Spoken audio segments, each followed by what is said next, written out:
ચાલો મિત્રો આજે આપણે મેનેજમેન્ટ એકાઉન્ટિંગ બીકોમ સેમ 6 માં યુનિટ નંબર 4 માર્જિનલ કોસ્ટિંગ સીમાંત પડતર કે જેમાં એચએનજી યુનિવર્સિટી 2024 માં પૂછાયેલો દાખલો જોઈએ. 2024 ની અંદર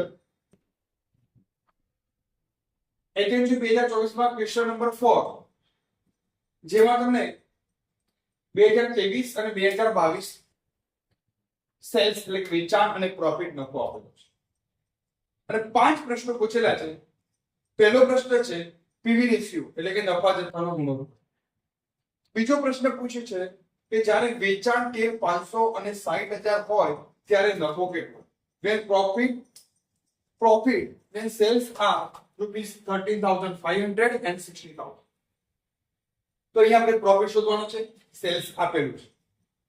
થર્ડ ક્વેશ્ચન છે 30,000 નફો આપેલો હોય ત્યારે વેચાણ, પ્રોફિટ આ 30,000 then સેલ્સ ફાઇન્ડ કરવાનું છે.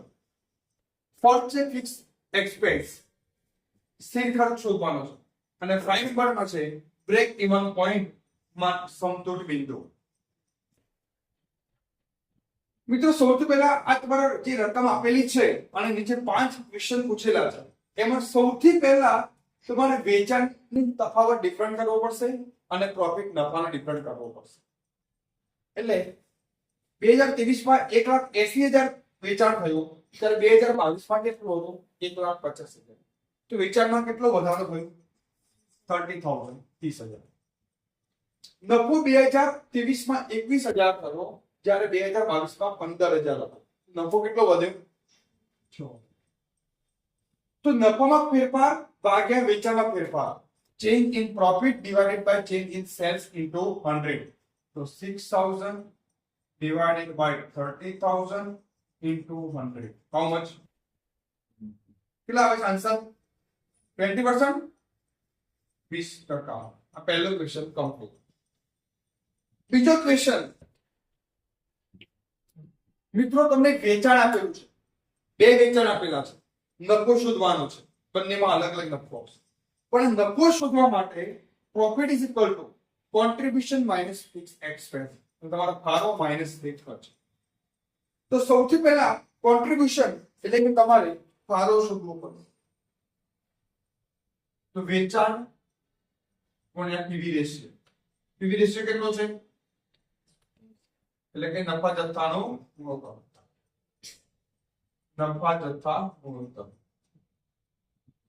મિત્રો કોઈ પણ એક વર્ષને ટાર્ગેટ લેવો, કોઈ પણ એક વર્ષ. ઓકે ચાલો આપણે 2022 ને લેવું છે તો 2022 માં વેચાણ કેટલું છે? 1,50,000.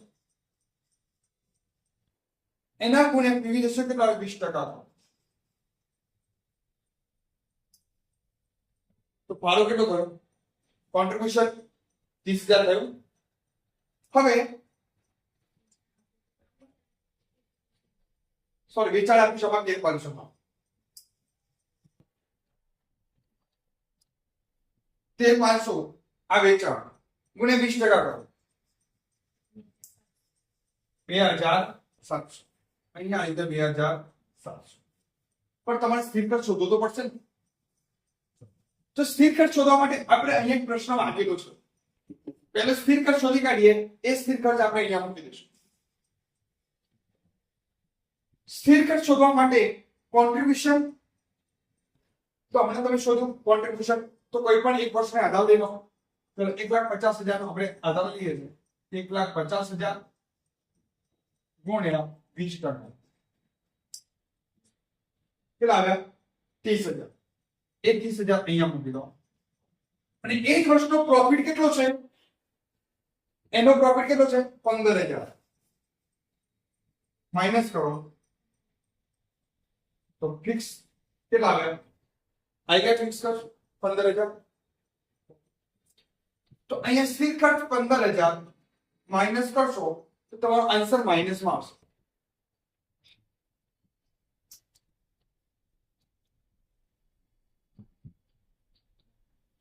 તો 12,000. તો મિત્રો અહીંયા માઇનસમાં આવે છે 12,300 એટલે તમને અહીંયા ખોટ લોસ થાય.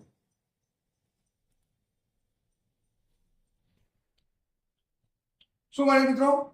લોસ. ખોટ લોસ થાય છે કેટલાની? 12,300. જ્યારે અહીંયા જોઈએ બીજામાં તો અહીંયા વેચાણ સેલ્સ 60,000 ગુણ્યા 20%, 12,000. તો આ સૂત્રમાં મૂકીએ 12,000 માઇનસ ફિક્સ એક્સપેન્સ 15,000 તો માઇનસ 3,000. તો અહીંયા પણ શું આવે છે? લોસ. ખોટ આવી. કેટલી ખોટ આવી? 3,000. અહીંયા આવે છે ખોટ લોસ 3,000. ક્લિયર?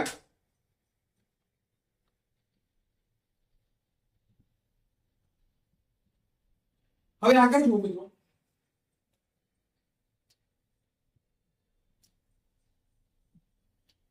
આની ફોર્મ્યુલા શું આવશે? નફો આપેલો છે 30,000, વેચાણ શોધવાનું છે. તો સ્થિર ખર્ચમાં નફો ઉમેરીશું અને પીવી રેશિયો વડે ભાગાકાર કરીશું. એની ફોર્મ્યુલા જુઓ.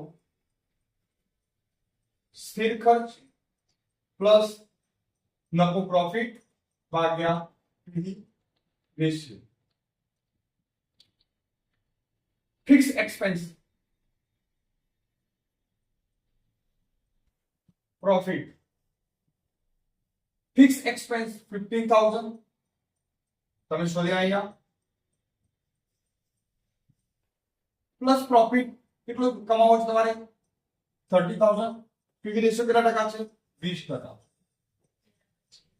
તો 45,000 ભાગ્યા 20%, 2,25,000. શું આવે મિત્રો તમારું? વેચાણ માંગ્યું. સેલ્સ. ચોથો પ્રશ્ન અમે શોધી કાઢ્યો છે, જે ફરીથી રિપીટ કરું છું કે આ વેચાણ હતું અને પીવી રેશિયો, એના આધારે તમને આ મારું કોન્ટ્રીબ્યુશન મળ્યું. શું મળ્યું? કોન્ટ્રીબ્યુશન એટલે કે ફાળો મળ્યો. એ ફાળો તમે અહીંયા મૂક્યો, તમારે બાદ કરવાથી 15,000 બાદ કરવાથી ફિક્સ એક્સપેન્સ 15,000. સૌથી લાસ્ટ સમતુલ બિંદુ break even point. Fixed expense કેટલો છે? તો હમણાં તમે શોધ્યું છે અહીંયા 15,000. પીવી રેશિયો કેટલો છે? 20 અને ટકા કેટલા આવે છે?